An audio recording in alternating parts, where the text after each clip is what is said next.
அஸ்ஸலாமு அலைக்கும் வரஹ்மத்துல்லாஹி வபரகாத்து. அன்புக்கினிய சகோதர சகோதரிகளே, பிரமத அன்பர்களே, நண்பர்களே, இது அல்லாஹுவின் அழகிய அறிவுரைகள் பாகம் 2.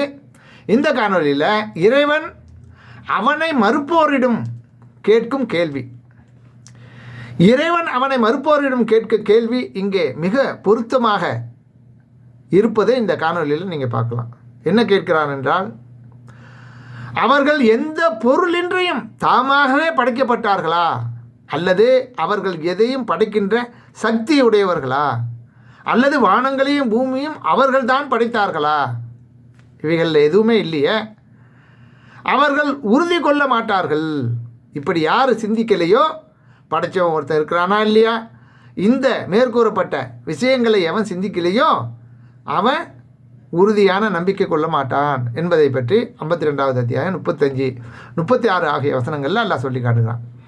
மேலும் நிச்சயமாக வானங்களும் பூமியும் முதலில் ஒன்றாக இணைந்துதான் இருந்தது என்பதையும், இவற்றை நாமே பிரித்து அமைத்தோம், பெருவெடிப்பு கொள்கையின் மூலமாக பிரித்து அமைத்தோம் என்பதையும், உயிருள்ள ஒவ்வொன்றையும் நாம் தண்ணீரிலிருந்து படைத்தோம் என்பதையும் சத்திய மறுப்பாளர்கள், சத்தியத்தை ஏற்க மறுப்பவர்கள் சிந்தித்து பார்க்க வேண்டாமா, அவர்கள் நம்பிக்கை கொள்ள வேண்டாமா என்று 21வது அத்தியாயம் 30வது வசனத்தில் அல்லாஹ் சொல்லி கேட்கிறான்.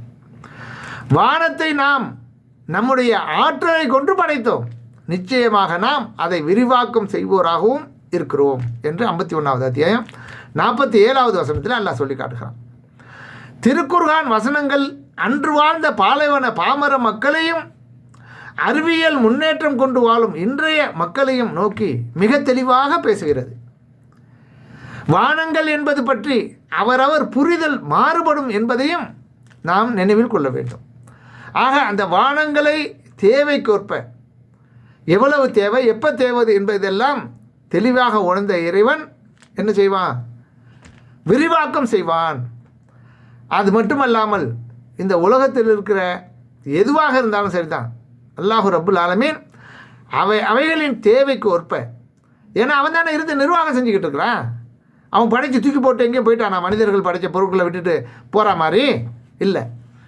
அனைத்தையும் படைத்து பரிபாலிக்கின்ற இறைவன் அவன். ஒவ்வொரு வினாடியும் அவனுக்கு வேலைகள் இருக்கின்றன. அவனுக்கு ஓய்வு கிடையாது.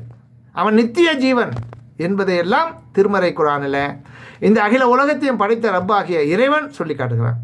இவைகளெல்லாம் தெளிவாக மனிதர்கள் உணர்ந்து செயல்பட வேண்டும். அப்படி படைத்த அந்த இறைவனை நம்பி வாழ வேண்டும்.